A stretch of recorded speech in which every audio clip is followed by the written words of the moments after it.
Princess Serena, not Princess Serena, and today I'm going to share with you my Broadway pin collection, or should I say playbill pin collection there, and my ranking of all 70 plus shows I've seen.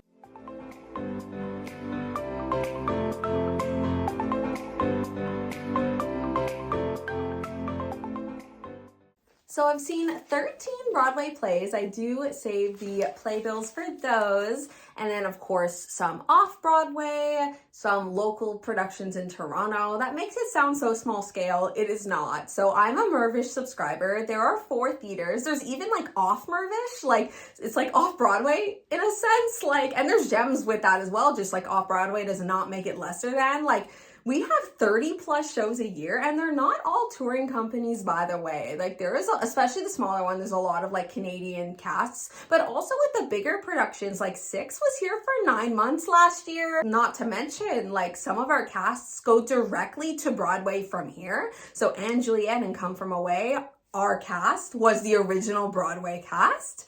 So if you've seen them or listened to the cast recordings, I saw them first. And then I also take some weekend trips to Stratford every year. I started going with my drama department. I fell in love with it. You may have heard of Stratford, Ontario, because Justin Bieber grew up there. So without further ado, let's get into it. All right, so this is my tier list. First we got Trance Inducing, which is like, it was so good that I forgot I was a person. Like I was in a trance. Like, I'm in a theater, excuse me. I was so immersed in their world, I truly couldn't think about anything else, right? Then just below it, we have Standing Ovation. It is still such a phenomenal show. Incredible voices, acting, story is so important to me, characters, but it just didn't get that next level. But it would, like, nothing against them. Love these shows.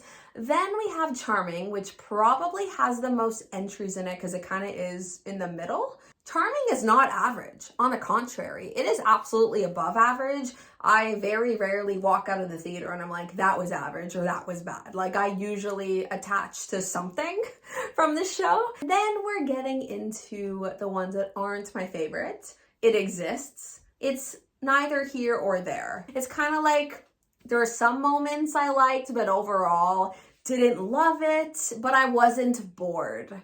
Then, speaking of, my next tier is Yawn.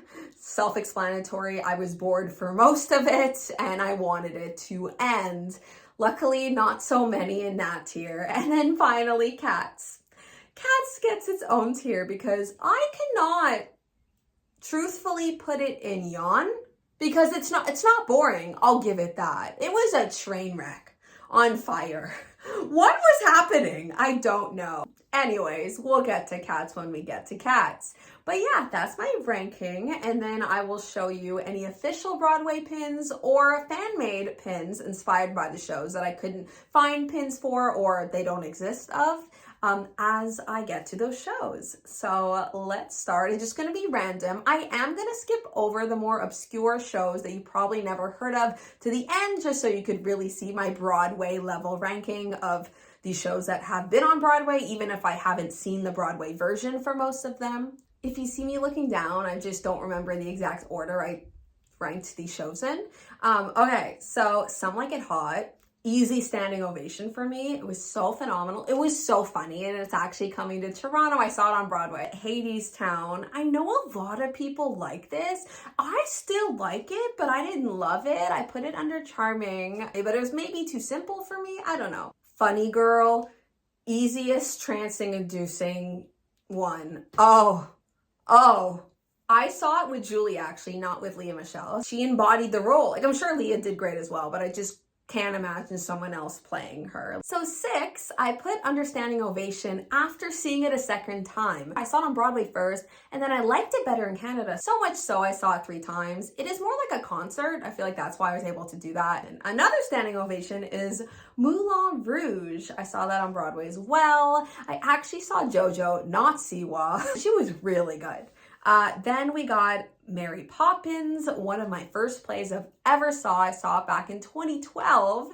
And that, from what I remember, because I wasn't ranking them then, but from what I remember, I loved it. I would love to see it again. I remember the set being really cool. Charlie and the Chocolate Factory, another standing ovation. There were jokes that were like funny for the adults in the room as well. War Paint was I guess the most obscure Broadway one I've seen. Like, I don't think it lasted that long, but I thought it was cute. It's under charming. I forgot to talk about Chicago. Jail. I mean, it's literally about women in jail, right? He had it coming. Trance-inducing, so good. I know Wicked has got its flowers in the general public that aren't Broadway fans. Rightfully so, I agree. It is under trance-inducing. I love Wicked. I've seen it 3 times, but unlike 6, me seeing it over the course of the same year 4 times, I saw it 3 times over the course of 12 years. I saw it in 2012. It was my second play I've ever seen in my life, and it's actually the one that got me into theater. Then we have Rocky Horror Picture Show. I saw it in Stratford, and that is like the least Stratford-like play I could picture playing in Stratford, because it's usually old-timey vibes. And not mad that I saw it in Stratford. It was a standing ovation type of performance. Then we got Avenue Q. I put it under charming. I saw it with my 12-year-old cousin. That is not appropriate for a 12-year-old. We didn't know what was going on. It's fine. He was mature for his age. Don't worry about it. You shut off your brain and laugh, you know? It was fun with the puppets. Then Waitress, very much the opposite of shutting off your brain. Yeah, it was emotional, it was funny. It was all like a very well-rounded musical. Like, you cried, you laughed, you loved the original music, and I did see it with Sarah Bareilles. So that was amazing on Broadway.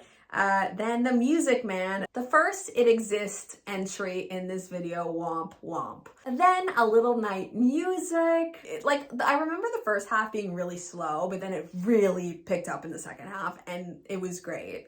Cabaret. Oh, easily trance-inducing, and I do that because, oh my gosh, the actress played the lead. She like slammed onto my playbill right in front of me because it was such an intimate setting. It was like a 7-row theater, but sadly COVID did kill off this theater, could not survive it. They were so talented, like, oh, I really hope they're doing wonderful things now. And just like Cabaret, I saw Dreamgirls at the Ossington Theater as well. Trance-inducing, you could say I had to have chills for it to get there. Like, maybe that's the difference between standing ovation and trance-inducing. So Mean Girls, I saw twice. On Broadway, then Toronto. Amazing talent in Toronto, but this time the girl that played Regina just wasn't it for me. And then that could have been okay if the writing was strong on its own, but it isn't, and I noticed it a lot more the second time around. I still put it under charming and not It Exists, because at least it gave me world burn and someone gets hurt. Crazy for You, I saw in Stratford. Trance-inducing. Oh, it was the first production I saw that I was like, oh, Stratford's really bringing it. It really is next level sometimes. Okay.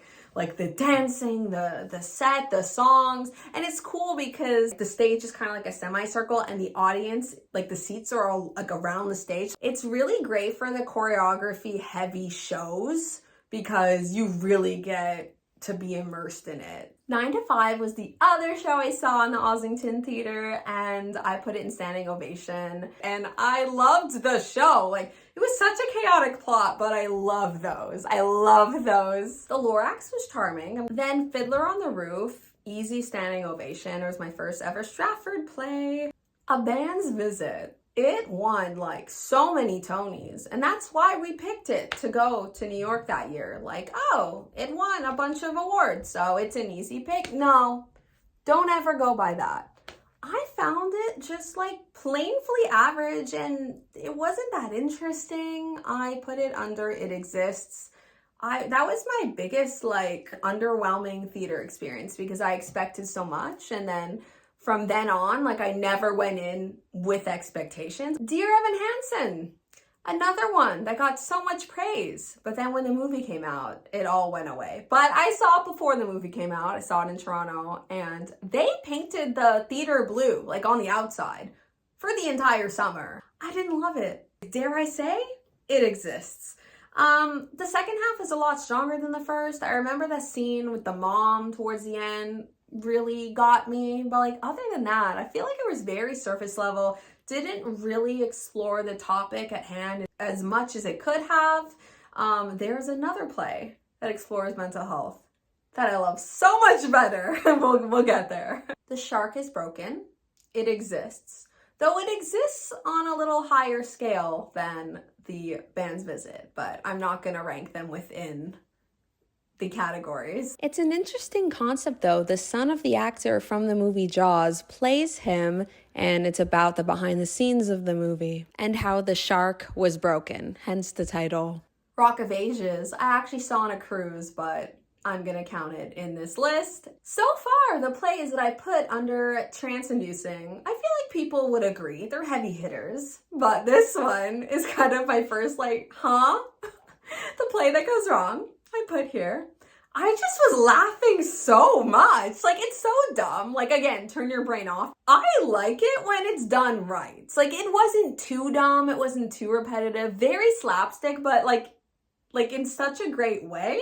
I don't know. It was done well. I loved it. Would 10 out of 10 see it again. I would love to see the Neverland iteration of the play that goes wrong, like the Peter Pan one, like any, like you could do that with anything. I would take that over any live action remake, like just because they could remake kind of like a Disney film, like Peter Pan, right? But then make it a play within a play going wrong, like sign me up. Matilda was my first Broadway play I've ever seen, and maybe this is my one pick that isn't a tier too high. I put Matilda in Standing Ovation, but it was my first ever Broadway play, so it is special, and I remember being so amazed by it. And then I saw it again in Toronto, and it was probably closer to the charming tier, but you know, I'm not gonna take away, you know, my first Broadway experience on this tier list. Spiritually, it's under a tier. Wizard of Oz, charming, one of the first plays I ever saw in Toronto, well before I lived here. Come From Away, I've seen twice now. I saw when it first came here in 2016, and then it went to Broadway shortly after. I actually have the special pin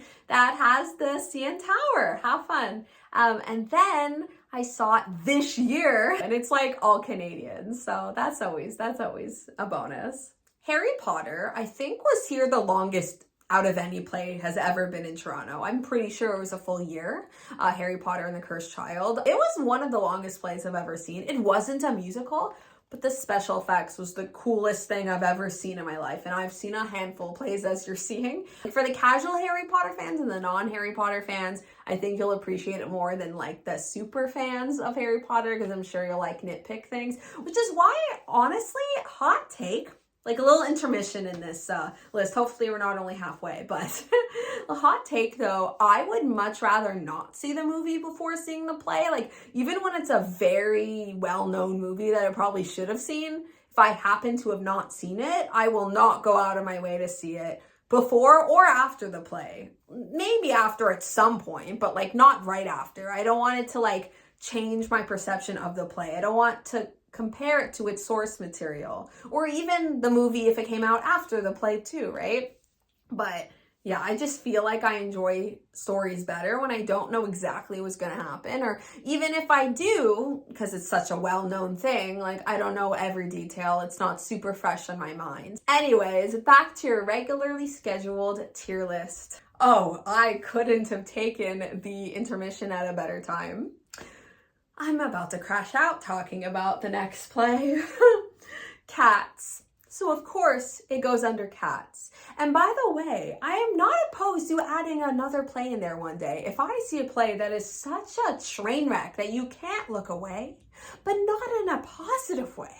Like it's just, what is going on? Like I remember there was a solid 2 minutes of the play that I was like, oh, this is cool. I like this somewhat of a storyline they're setting up with this cat. But then the cat goes away and never comes back. I think. I don't know. How are you supposed to even tell the difference between them? Also, they are so creepy. They're coming down the aisles like, oh my god. And it was like around my birthday. This was the birthday present I got right before the world shut down, right before 2 pandemic birthdays? No.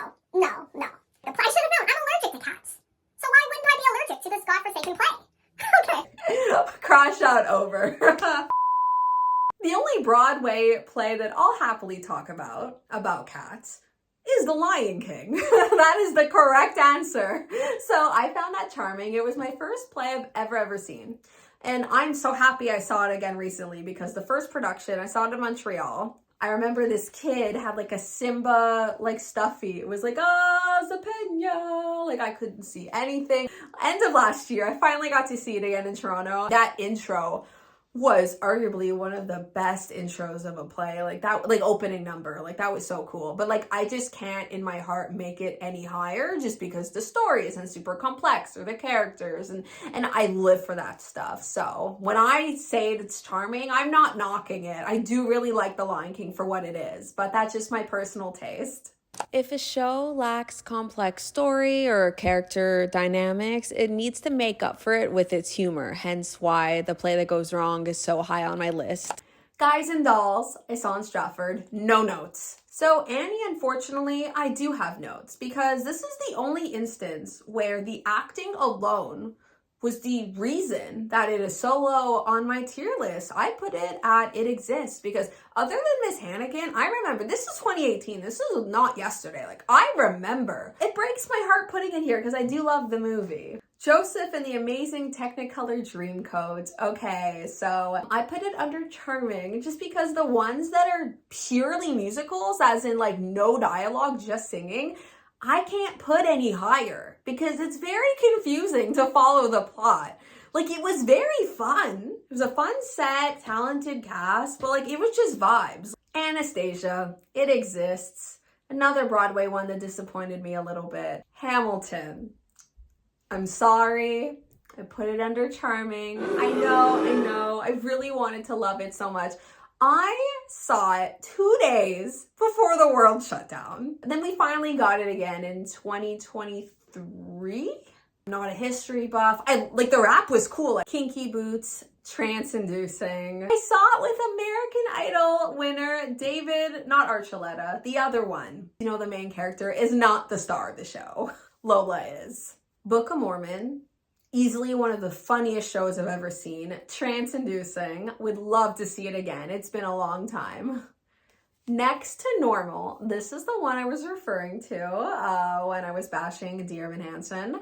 Trance-inducing, absolutely. So good. And the twist about the sun. Not even gonna say it, even though people watching this far into the video probably know what Next to Normal is about. Aladdin, I put under standing ovation. I know I said, the Disney type of ones, I can't go higher than charming, but this one again had a little more edge to it too. Grease, it's under charming, and Janelle Parrish, aka Mona from Pretty Little Liars, was playing Sandy, so that was pretty cool. 2020 was a ghostly year, so forgot to talk about Phantom of the Opera, fitting. But I adored it, standing ovation, and it was the coolest thing. The chandelier was falling right on top of me. Then Sound of Music. I've seen the movie a bunch of times as a kid, and what happens? I see it in Stratford, and it goes into It Exists. Maybe it was too slow for me. Hairspray is another one that I saw on a cruise. The bed was like in the air and she was like sleeping but like standing up. But Hairspray, how can it not be under charming? It's just such a good feeling soundtrack. Girl from the North Country, I feel like was very convoluted. I put it under It Exists.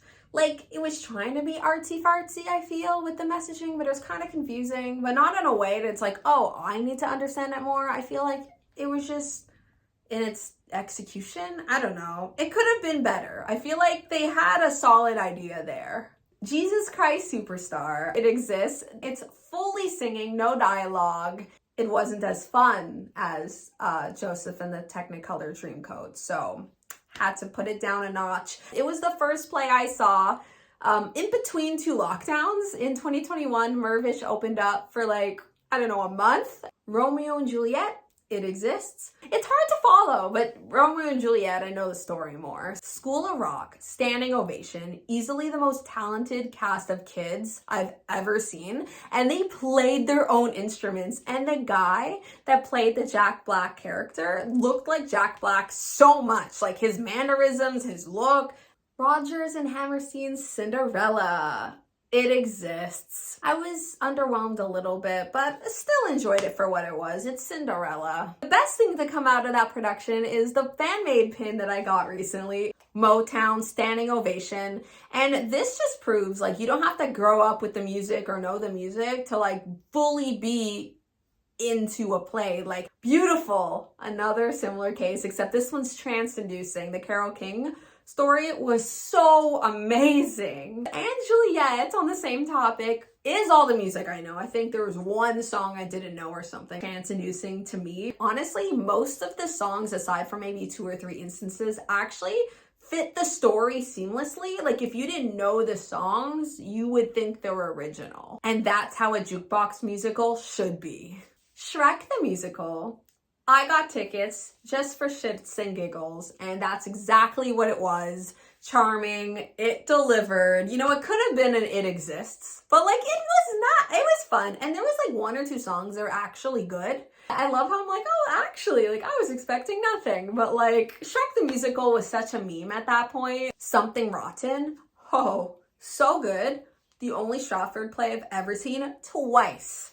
Phenomenal. What a production. What a cast. References like all the major plays. That's so fun. It's just a little like meta humor. Les Mis. I knew what I was getting into. It's just singing, as I knew, but they were so talented and I got most of it. I kind of had to look up some parts that I missed. Tina, I didn't like as much as the other kind of biopic musicals that I saw of artists that I don't know the music for as much, but it's still under charming. Still quite enjoyed it. Girl that played Tina Turner was phenomenal. Like, nothing on her being like, it was just the story that took it down a notch for me. The other stories were more interesting to me. Then we have Just for One Day, basically the Live Aid musical. The Casual Fall, another phenomenal one in Stratford last season, and it's easily a standing ovation, very close to trance-inducing for real. And what's really cool about Stratford is like, the main guy in La Casual Fall was like a side character in Something Rotten.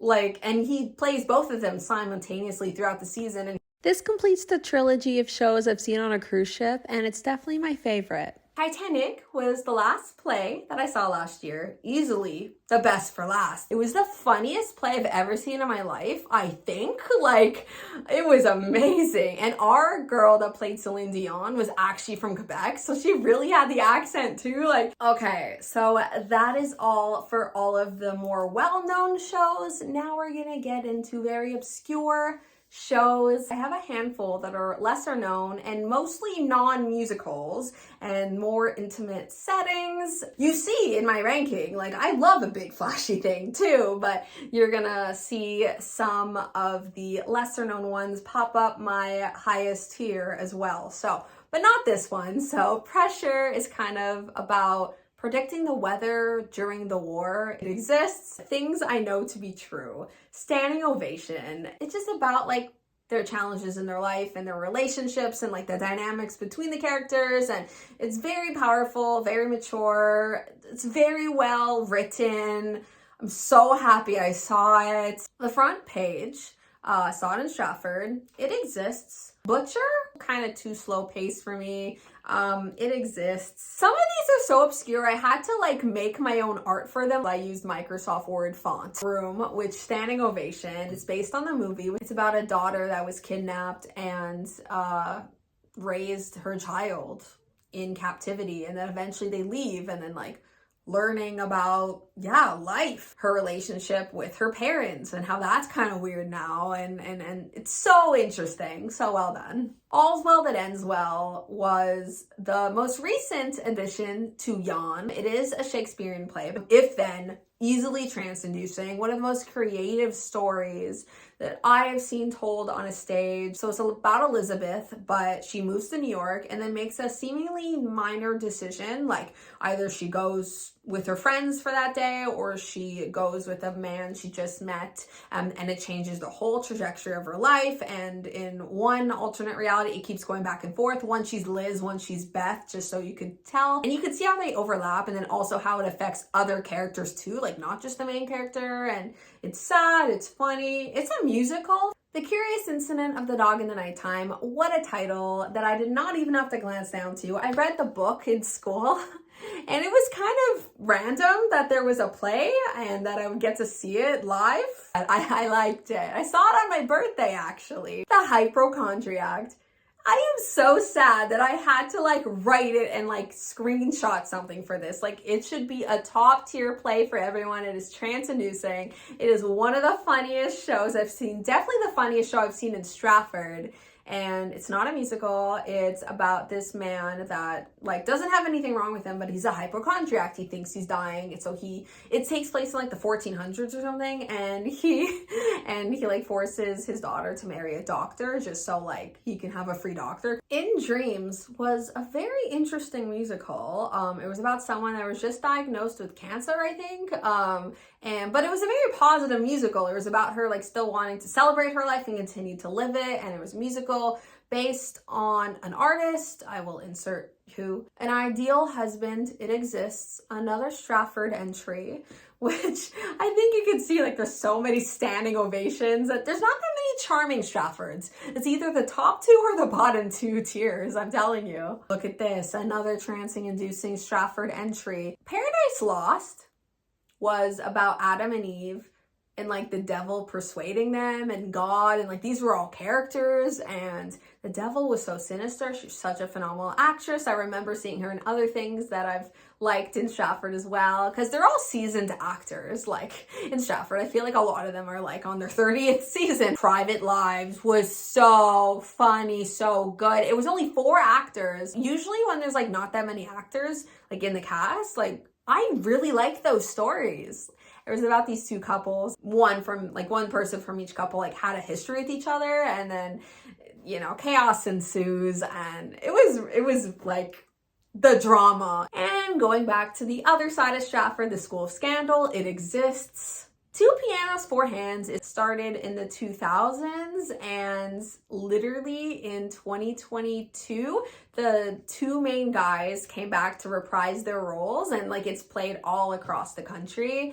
And it was so good. It's only them. They're playing the piano, like bad on purpose or like phenomenal. And it was like them as kids, and they like played each other's piano teachers and parents and themselves. And it's like their life story, and it's funny, and it's amazing. Like I haven't seen anything like that before. They took the word talent and like completely redefined it. The Merry Wives of Windsor actually made me chuckle a bit. It is a Shakespearean comedy, but again, kind of hard to follow. Boy Falls from the Sky. That was a one-man show about his life trying to make it on Broadway, but like he was animated and like did a little few bits here and there that he like left his one spot, but like, yeah, it was funny. The Three Musketeers, It Exists. Man of La Mancha, It Exists. Alice Through the Looking Glass, It Exists. All Stratford entries. Mind you, all of those I did not pick. I went with my school. Piaf Dietrich, based on the 2 women, was really well done, charming. Strictly Ballroom was barely a play. Yawn. Peter and the Starcatcher was my first play I ever saw in New York. It was off-Broadway. I saw it with my school, and it's like a prequel to Peter Pan. It was great. Fisherman's Friends, the musical, It Exists. Mrs. Henderson, same can go for her. Every Little Nookie started off interesting. I guess you could say it got even more interesting, but it went off the rails. Holy. Jagged Little Pill. So it is a standing ovation. It is in fact a musical based on Alanis Morissette album of the same name. Napoli Millionera, I can never say that one, but It Exists. This was the only play I've seen where there was 2 intermissions. I didn't even realize it existed so hard that I didn't even realize it was in the end. And if it wasn't for me having to go to the washroom and then hearing that we had to go back to our seats, I would have left the theater before that second intermission ended. Like, I didn't know. The Goat, or Who is Sylvia? Depending who you talk to, this is an honorable mention to put with like Cats. Like, it is buck wild, train wreck, but I think it's in a charming way. It is like, you can like, there's a plot at least, but like the concept, there's a movie. Watch it. I don't know how the movie is, but I'm not even going to attempt to explain the plot on my YouTube channel. The same girl from Paradise Lost played the wife in this one. Life of Pi, it exists. I think I saw the movie, but I don't know. It just, the story was eh.